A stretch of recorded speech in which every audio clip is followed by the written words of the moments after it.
समझाते हुए बोला, तुम्हारा जब ग्रेजुएशन कंप्लीट हो जाएगा तब तुम जो भी जॉब करना चाहोगी मैं तुम्हारा साथ दूंगा, लेकिन इस वक्त मुझे मना करने की गलती मत करो, समझी?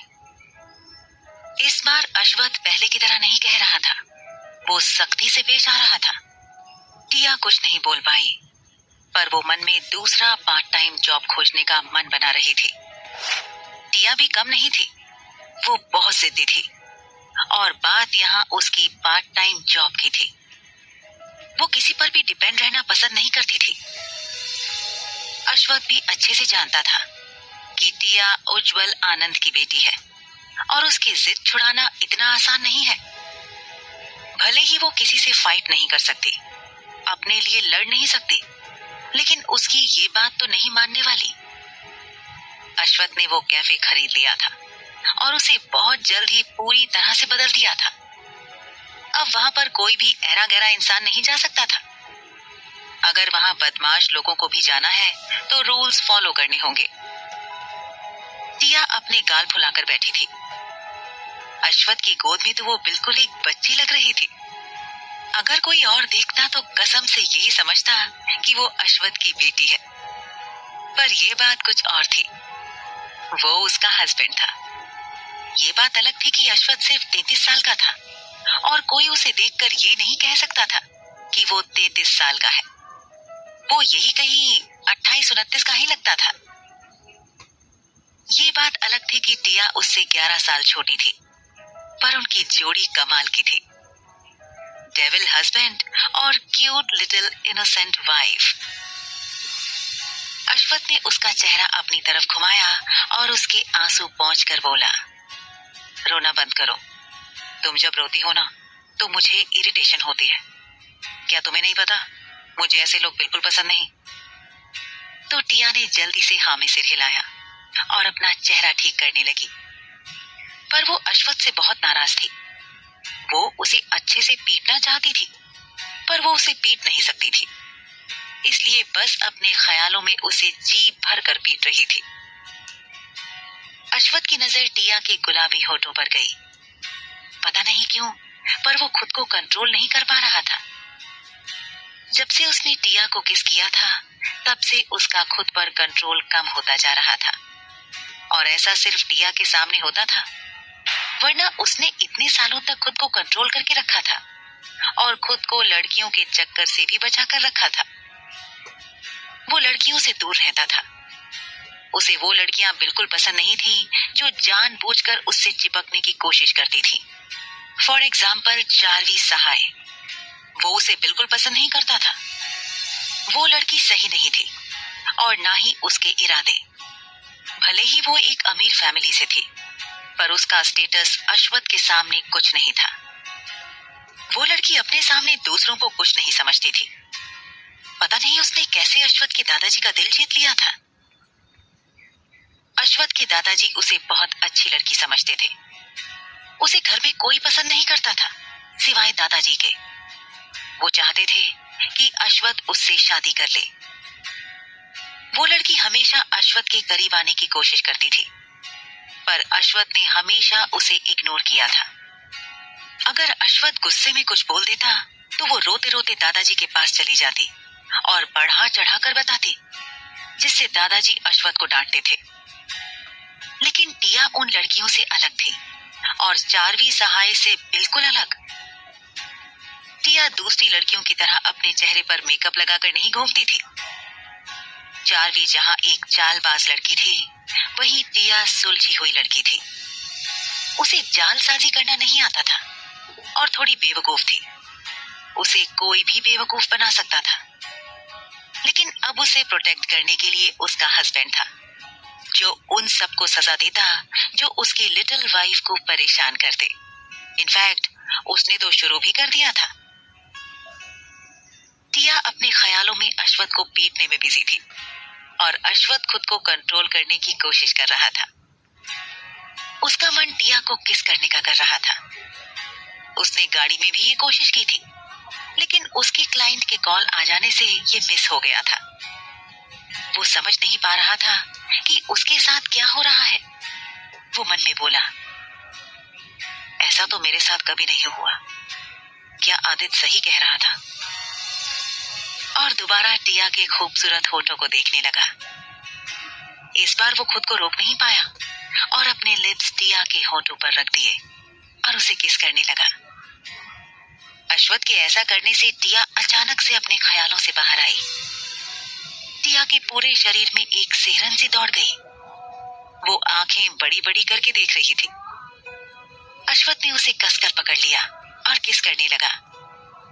टिया का तो दिमाग ब्लैंक हो गया था। उसका शरीर बर्फ की तरह जम सा गया था। वो कोई मूवमेंट नहीं कर पा रही थी।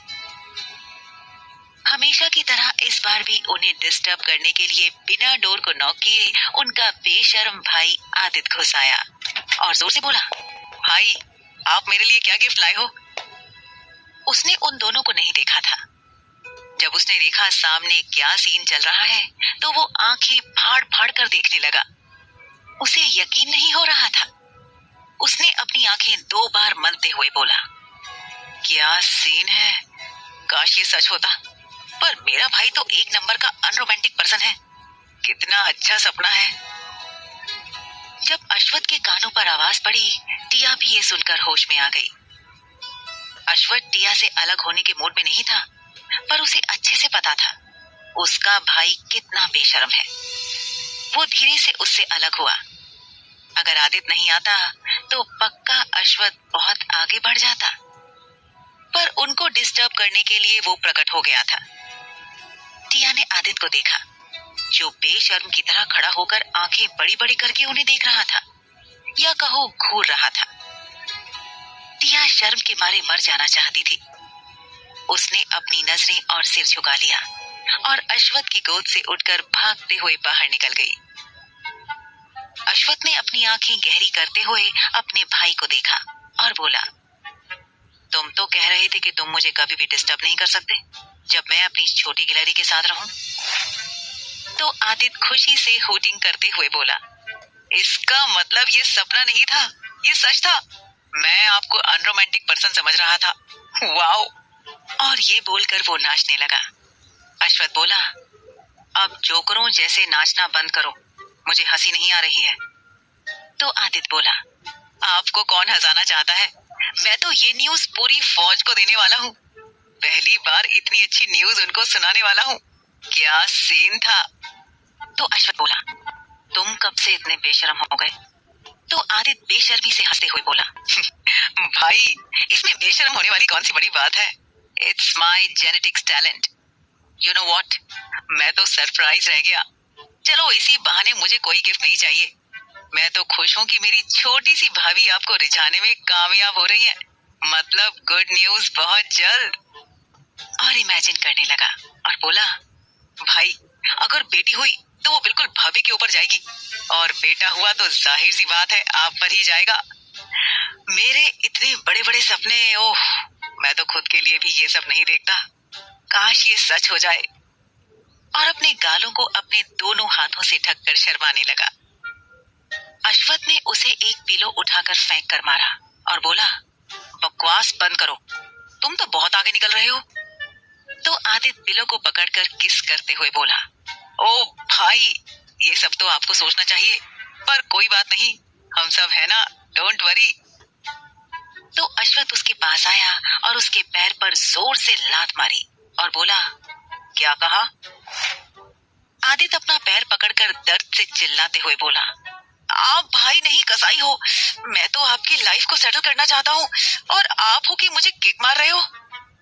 तो अश्वथ बोला, अपना नाटक बंद करो और अगली बार डोर नॉक करके आना।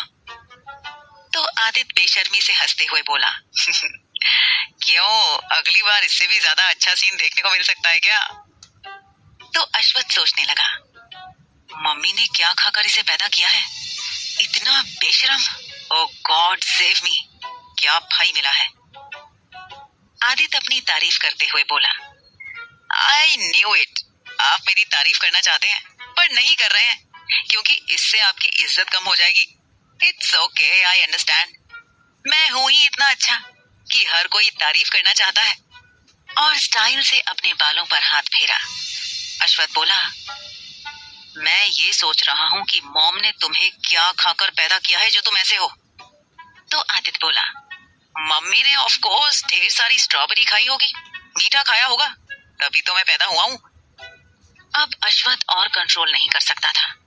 उसे ऐसा लग रहा था कि अगर वो बात नहीं पलटता है तो उसे इस महान आत्मा का खुद की तारीफ करना सुनना पड़ेगा। वो बोला, ठीक है, तुम किस लिए आए थे? तो आदित्य बोला, गिफ्ट के लिए। मेरा गिफ्ट कहाँ है?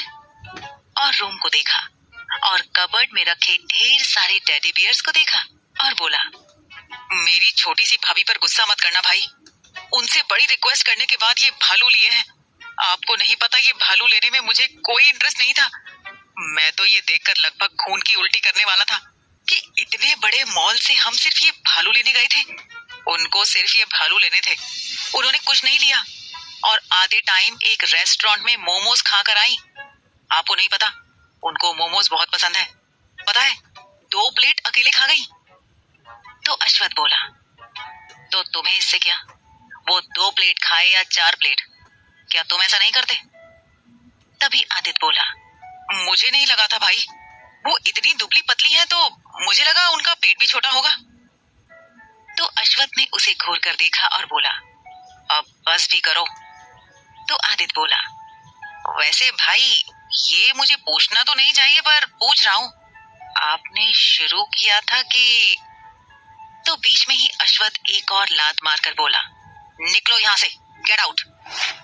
तो आदित्य हंसते हुए बोला, समझ गया, और लंगड़ाते हुए बाहर चला गया। अश्वथ मन में बोला, समझ गया? ये क्या समझ गया? क्या उसे लगता है उसने मुझे? बेवकूफ आदित्य, अब ये बात ढिंडोरा पीट पीट कर सबको बताएगा। क्या करूं मैं इस लड़के का? और जैसा कि अश्वथ ने सोचा था, आदित्य सबको ये बात बता रहा था। विक्टर बोला, मैं नहीं मानता, तुम्हारा भाई एक नंबर का अनरोमांटिक पर्सन है, वो ये सब कर ही नहीं सकता। तो आदित्य बोला, अगर उस टाइम मैंने सबूत के तौर पर फोटो खींच ली होती तो तुम्हें दिखाता, पर पता नहीं मुझे तो इस बात का ख्याल ही नहीं था। डोंट वरी, अगली बार प्रूफ दिखाऊंगा। तो मिराज अपना गोल्डन फ्रेम का चश्मा ठीक करते हुए अपना गला साफ करते हुए बोला, क्या तुम्हें नहीं पता कि किसी के प्राइवेट फोटो क्लिक करना और किसी को दिखाना गलत बात है? तुम पर केस हो सकता है। तो आदित्य बोला, तुम चुप रहो। तभी प्रत्युष बोला, उनकी फोटो क्लिक करके सबूत दिखाने की जरूरत नहीं है, पागल तो नहीं हो गए हो? ये तो अच्छी बात है, हम यही तो चाहते हैं कि हमारे बिग बॉस सेट हो जाएं। और क्या चाहते हैं? तो ओजस बोला, और अगली बार उनके रूम का डोर नॉक करके जाना। तो आदित्य सिर खुजलाते हुए बोला, क्यों? पहले तो नहीं जाते थे, अब जाना पड़ेगा, क्यों भाई? तो ये सुनकर सबने अपना सिर पीट लिया। अहीम बोला, इस लड़के का कुछ नहीं हो सकता, दिस लिटिल ब्रैट, और सिर पीट लिया। आदित्य बोला, तुम मुझे गाली दे रहे हो? सीरियसली, मैं तुम लोगों का सेकंड बॉस हूं, समझे? तो मिराज बोला, बॉस गिरी ऑफिस में झाड़ना, ये घर है, यहाँ पर तुम हमसे छोटे हो, समझे? अब चलो डिनर के लिए। आदित्य उन्हें देखता रह गया। वो बोला, ये लोग मुझे हमेशा कम क्यों समझते हैं? मैं छोटा पैकेट बड़ा धमाका हूँ, अरे दिवाली का ना फूटने वाला पटाखा नहीं हूँ। सब लोग चले गए। टिया ने सर्वेंट के साथ डिनर रेडी कर लिया था और डाइनिंग टेबल पर लगा भी लिया था। सब लोग आ गए, सब शांति के साथ डिनर करने लगे। पर आदित्य इतना सन्नाटा देखकर बोला, आज किस बात पर सब चुप हैं? क्या कोई मर गया है? तो सब उसे देखने लगे। रचित बोला, क्या तुम अपनी काली जबान बंद नहीं रख सकते? तो आदित्य अपनी जीभ निकाल कर दिखाते हुए बोला, क्या मेरी जुबान काली है? भाभी, क्या मेरी जुबान काली है? तो टिया ने ना में सिर हिलाया। टिया को आदित्य बड़ा ही फनी और मस्त मौला इंसान लगता था।